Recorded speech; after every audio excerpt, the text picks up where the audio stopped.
This is the vlog for October 25th, 2018, and my audio is a little high. I think I was listening to a very quiet YouTube video last night, and so I turned up the volume on the laptop to make it easier to hear. So, what am I going to talk about today? Well, I went out to dinner to get pizza tonight, and while I was looking at my phone, I found this article sort of prompted to me about how an artist escaped crippling debt by making a scarf in Warframe.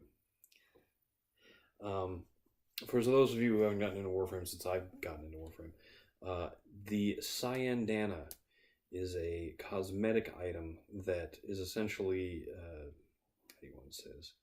The back slot, what you'd call the back slot on a lot of other games, but essentially it allows for capes, backpacks, scarves, and a lot of things that are none of these, like wings or a slowly pulsating string of tendrils, or a set of vernier thrusters, or even a long string of financial tickers in the shape of a cape or scarf.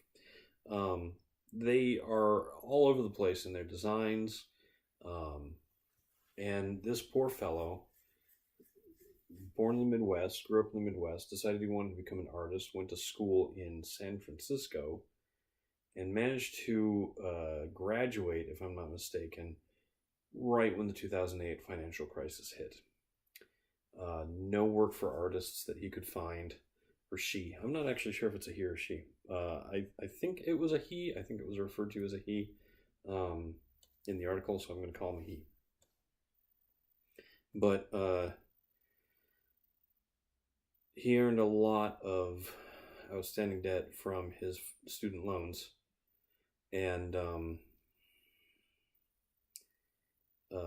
had to move back in with his parents, and was paying for meals with food stamps. Basically just a nightmare. One of the things that he got by because he could afford it was Warframe, because Warframe is free. And when they announced their TennoGen program, which is a program where fans who are artists can create art assets for the game, and then those get voted in, and every few months they do a new round of TennoGen and incorporate those items into the game. In fact, we're due to have a number of items incorporated pretty soon, probably in the Fortuna update in November, if I had to guess. Also, they could possibly do a little extra itty-bitty thing now before the Fortuna update, but in all likelihood, they'll probably launch at the same time or after. So get a lot of stuff at the same time. Garuda, Fortuna, and a bunch of TennoGen items that we can spend money on.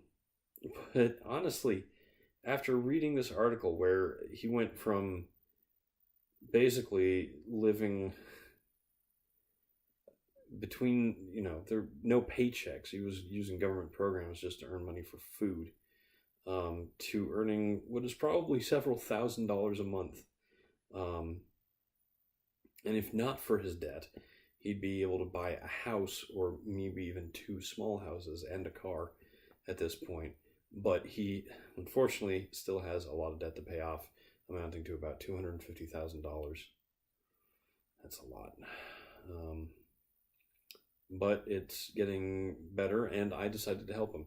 I went online tonight, and actually over the last 2 days, actually just today, come to think of it, I've been very impetuous with my purchasing.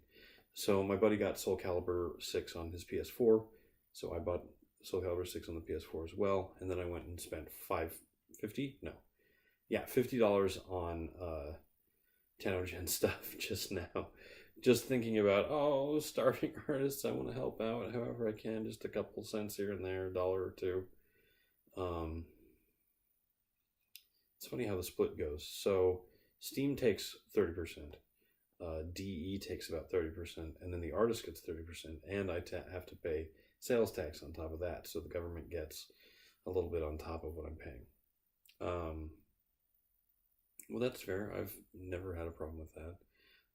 And knowing that I am in some small way helping out somebody and getting something in return, so it's not charity, feels great. If I had any kind of art skill, I'd be trying to do something because I really dig the aesthetic of Warframe, and I really dig that people can give their own aesthetic to Warframe.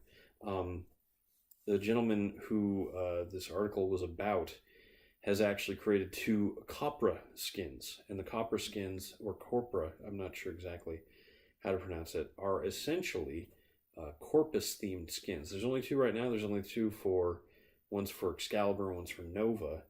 But it's really interesting to see that sort of boxy, high tech, but only in the 80s kind of high tech aesthetic applied to Warframes, which usually have a more biomechanical vibe, something you expect from the H.R. Geiger school of design. And some people are like, it doesn't really work, but it's funky, and I like things that sort of stand out and are unsafe from a visual design standpoint.